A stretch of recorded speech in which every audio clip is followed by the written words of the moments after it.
자, 오늘 방송에서는 정부가 발표한 민간택지 분양가 상한제를 동별로 서울 시내 27개 동을 구체적으로 선정해서 지정을 했습니다.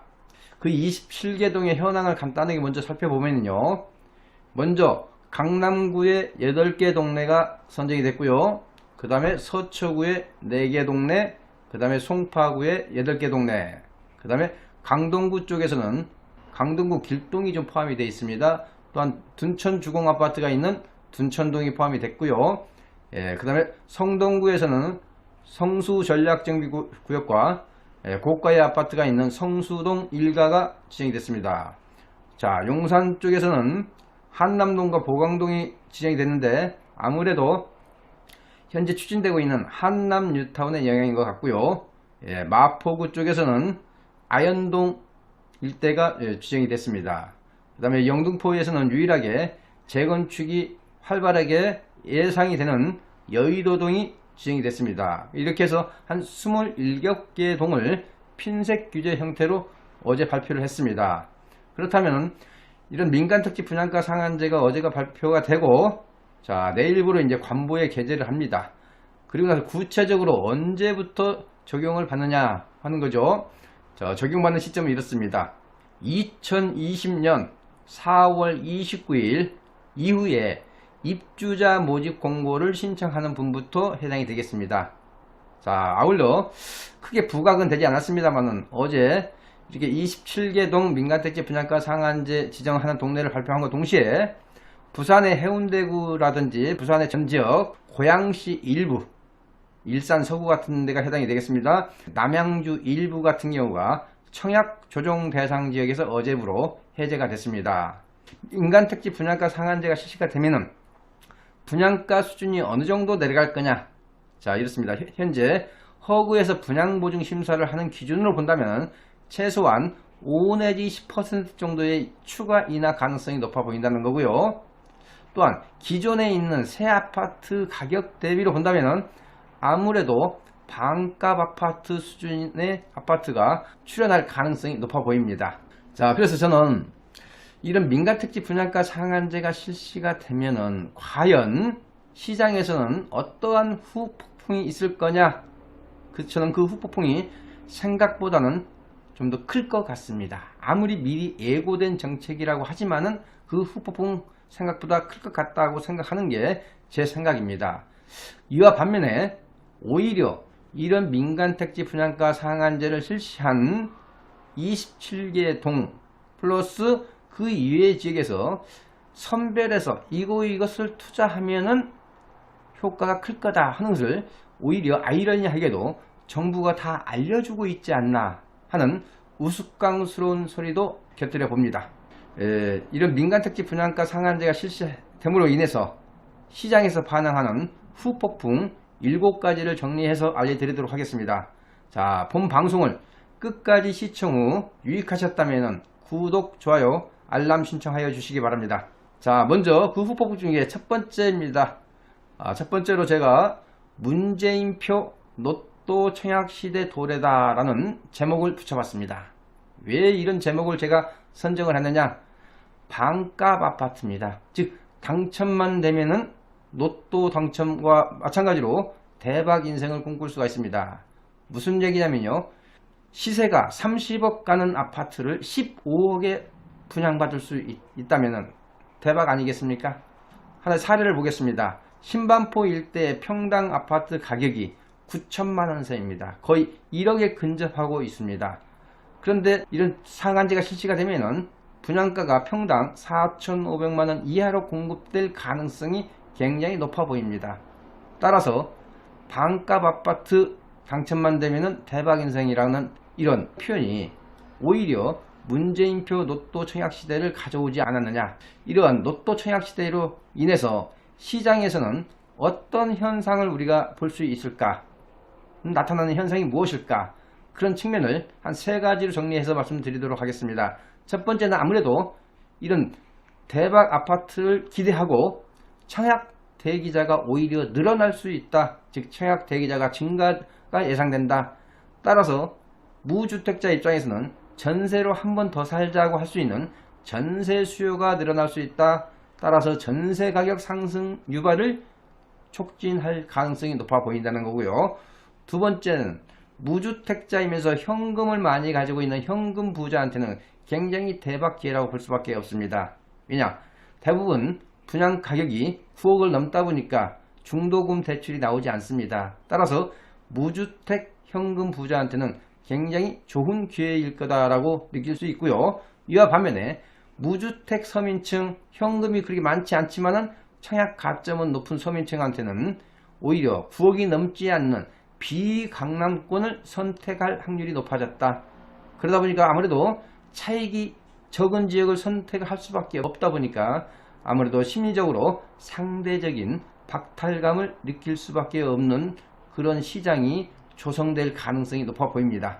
자, 두 번째는 서울의 새 아파트 몸값은 하늘 끝이 어딘지 모를 정도로 천정부지로 오를 가능성도 내포되어 있다. 이런 말씀을 좀 드리도록 하겠습니다. 자, 현재 서울 아파트의 10채 중에 한 채가 새 아파트입니다. 그만큼 새 아파트가 전체 차지하는 비중이 적은 게 현재 현실입니다. 이런 상황 속에서 새 아파트의 수급 불균형이 존재하는 이런 현실 속에서 오히려 부채질을 하는 격이 되지 않을까 하는 그런 우려가 있습니다. 그러면은 이런 새 아파트의 절대적인 희소성이 부각되는 시기에 나타날 수 있는 현상. 자, 첫 번째는 정비 사업이 지연될 수밖에 없겠죠. 즉 재개발 재건축 사업이 지연될 수밖에 없죠. 따라서 새 아파트의 공급 축소는 명확관화하게 예측이 가능합니다. 두 번째는 매도 물량, 즉 공인중개사 사무실에서 거래할 수 있는 매도 물량이 대폭 축소될 수밖에 없죠. 그 이유는 전매 제한 기간이 연장되죠. 작게는 5년, 길게는 10년, 또 실거주 요건이 2, 3년 달라붙죠. 그러다 보면 아무래도 매물로 나올 수 있는 환경이 축소되다 보니까 이런 새 아파트의 매물 잠김 현상이 더 심화될 가능성이 높아 보인다는 거고요. 자, 세 번째는 갭매우기 현상이 시차를 두고 나올 가능성이 있습니다. 자, 먼저 새 아파트 가격이 먼저 오르고 나면은 시차를 두고 중고 아파트 가격 상승으로 전이될 가능성이 높아 보인다는 거죠. 여기서 한 가지 유의할 점은 바로 오른다는 건 아니고요. 시차를 두고 오를 가능성도 있다는 겁니다. 자, 세 번째는 이제 풍선 효과입니다. 이런 민간택지 분양가 상한제를 실시를 함으로 인한 풍선 효과가 1차 수혜지는 어딜까? 서울이라고 봅니다. 이런 서울 중에서도 입지가 우수한 동네에 새 아파트 위주로 풍선 효과의 수혜를 볼 가능성이 높습니다. 단 여기서 우리가 유의할 점은요. 정비 사업이 많지 않은 동네의 새 아파트라는 걸 유의하실 필요가 있겠습니다. 왜 그러느냐? 정비 사업이 많은 동네는 여차하면은 추가로 분양가 상한제 적용 지역으로 추가 지정이 가능하기 때문에 그렇습니다. 구체적으로 수혜가 예상되는 동네는 어디일까 해서 제가 한 10군데 정도를 간단하게 짚어드리도록 하겠습니다. 첫 번째, 강남권에서는 강남 서초 보금자리 택지개발지구, 세곡, 내곡지구, 웅현지구 이런 지역이 될 가능성이 많고요.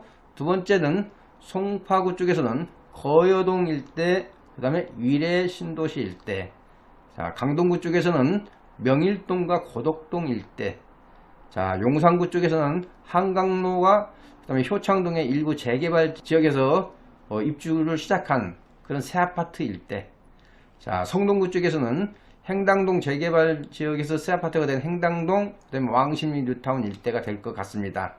자, 마포구 쪽에서는 공덕동과 도화동 일대에 상대적으로 새 아파트 위주로, 자, 동작구에서는 의외로 이번에 빠졌습니다. 흑석동 일대, 관악구 쪽은 아무래도 사당동 일대에서 새 아파트 위주로, 영등포구 쪽에서는 이번에 여의도동이 지정이 됐습니다만은 신길 뉴타운의 새 아파트, 그 다음에 광진구 쪽에서는 일부 희소성이 부각된 광장동 일대의 새 아파트가 좀 주목받을 수 있는 그런 수혜 지역이 될 가능성이 높아 보인다고 볼 수가 있겠습니다. 자, 네 번째, 풍선 효과 2차 수혜 지역은 어딜까? 아무래도 서울에 소재한 재개발 지역이 될 가능성이 높아 보입니다. 상한제가 미실시되는 우수한 재개발 구역, 그 중에서도 어느 지역이 수혜를 받을 건가? 그렇지만 수혜받을 수 있는 가능성을 알아보기 전에 이런 재개발 지역은 언제든지 추가 규제 지역으로 지정될 가능성은 내포되어 있다는 점을 간과해서는 안 되겠습니다. 자, 그러면 구체적으로 수혜가 예상되는 재개발 지역을 좀 몇 군데 말씀을 해드리도록 하겠습니다. 첫 번째, 노량진 뉴타운. 두 번째, 흑성 뉴타운. 세 번째, 신길 뉴타운 중에서 아직 사업 시행 인가 단계에 있는 구역. 네 번째, 거여 마천 뉴타운, 특히 마천 뉴타운. 그 다음에 다섯 번째, 부가연 뉴타운 중에서 부가연 2구역이나 3구역. 그 다음에 여섯 번째, 신당 8구역 같은 도심 일대에서 추진하고 있는 재개발 지역. 마지막으로 청량리역 인근의 재개발 지역이 수혜를 볼 가능성이 높아 보이는 지역이라고 볼 수가 있겠습니다. 다섯 번째도 역시 풍선효과입니다. 3차 풍선효과는 아무래도 우리가 흔히 일컫는 준강남권에 위치한 새 아파트일 가능성이 높아 보입니다. 상한제가 실시되지 않는 입지 우수한 준강남권, 우리가 흔히 말하는 준강남권이라고 한다면 대표적으로 과천, 판교를 연상하시면 되겠습니다. 자, 그러면서도 한 가지 유의할 점은 정비 사업이 많은 과천은 언제든지 추가 지정 가능성이 있다는 것을 염두해 두시고 본 방송을 보시기 바랍니다. 자, 그래서 수혜 예상 지역은 어디냐? 첫 번째가 아무래도 과천 지역, 두 번째가 판교 일대, 세 번째가 성남 위례 신도시, 네 번째가 인덕원 일대, 다섯 번째가 수원 강교 신도시 일대, 여섯 번째가 용인 수진대. 여기서도 아무래도 신분당선이나 분당선 일대가 수혜 볼 가능성이 높아 보입니다. 자, 여섯 번째입니다. 아무래도 이번에는 고전이 예상되는 상품이 또 있을 것 같습니다. 그 고전이 예상된다는 상품 중에 첫 번째가 아무래도 강남권 재건축 단지가 될 가능성이 높아 보입니다. 자, 현재 이렇습니다. 민간택지 분양가 상한제를 적용받는 단지가 당장 87개 단지가 나와 있습니다. 자, 벌써 이런 87개 단지는 사업 방향을 어떻게 갈 건지 현재 갈팡질팡하고 있는 그런 상황이 전개되고 있는 걸로 알고 있습니다. 따라서 어느 정도 이제 방향성이 구체적으로 결정되기 전에 아무래도 사유재산권 침해 논란이라는 그런 이슈를 가지고 조합원 권리대를 교체할 가능성도 높아 보입니다. 또한 후분양으로 전환시켜보자 하는 후분양을 논의하는 단지가 많이 늘어날 가능성이 많고요. 그러다 손치더라도 1차적으로는 이런 분양가 상한제로 인해서 왜 고전하는지 그 이유는 우리가 알아둘 필요가 있겠습니다. 한 4가지로 정리해서 말씀드리도록 하겠습니다. 첫 번째, 대책을 수립하다 보니까 아무래도 사업기간이 딜레이 될 수밖에 없을 것 같습니다. 그래서 사업기간이 더 늘어난다. 두 번째, 조합원 분담금이 늘어날 수밖에 없죠. 예. 일반 분양가를 낮추다 보니까 아무래도 사업성이 안 좋아지다 보면은 조합원 분담금이 늘어날 수밖에 없습니다. 자, 세 번째는 재건축 초과이익 환수의 현실화죠. 이 부분도 이제 어떤 투자자 입장에서는 상당히 고려해야 될 중요한 요소로 작용할 수밖에 없습니다. 자, 네 번째는 끌고 갈 수밖에 없는 이런 시장 환경인 거죠. 자, 그렇지만은 제가 고전이 예상된다고 했는데요. 이런 고전이 아주 오래 지속될 거냐? 저는 그렇게 보지는 않습니다. 그래서 제가 당분간이라는 표현을 좀 쓰고 싶습니다. 왜냐? 인근의 새 아파트하고 가격 격차가 커진 이후에 그 시점이 돼야 투자자의 관심이 증가되기 때문에 당분간 고전이 예상된다라는 표현으로 정리를 하겠습니다. 자, 마지막으로 고전이 또 예상되는 상품입니다. 재건축을 추진을 계획하고 있는 재건축 추진 애정단지가 될 수밖에 없을 것 같습니다. 당장 분양가 상한제에 대한 영향은 없어 보입니다. 그러나 분명히 말씀드립니다만 심리적인 부담은 주어지고 있는 게 사실입니다. 따라서 이런 재건축 애정단지의 날씨는 흐린 편이라고 볼 수밖에 없다는 점이죠. 그러면 왜 날씨가 이게 흐리냐? 크게 두 가지로 요약해서 말씀드리면요. 재건축 단지의 영향이 큽니다. 아무래도 재건축 단지가 고전을 하면은 재건축을 추진을 하려고 하는 이런 애정 단지까지도 기대 심리가 줄어들 수밖에 없겠죠. 자, 두 번째는 안전진단이 요건이 강화됐습니다. 따라서 사업 착수가 계속 늦어지고 있습니다. 이런 두 가지 원인으로 인해서 전반적으로 고전이 예상되는 상품 중에 하나가 재건축 애정단지라고 볼 수가 있겠습니다. 좀 더 구체적으로 말씀드리면요. 목동 신시가지 아파트, 상계동 일대 30년 된 아파트, 분당이나 평촌 같은데 재건축을 추진할까 말까 망설이는 그런 단지 위주로 어떤 기대치가 하락할 수밖에 없어 보입니다. 자, 그래서 제가 결론적으로 몇 가지 말씀드리도록 하겠습니다. 자, 규제. 이런 민간택지 분양가 상한제라는 규제는 시장에서 어떤 단기적인 효과는 당분간 있을 수도 있겠습니다. 그렇지만은 시장 논리에 의한 장기 효과가 과연 있을까? 이런 측면에서 심각한 의문이 가는 정책이라고 볼 수밖에 없고요.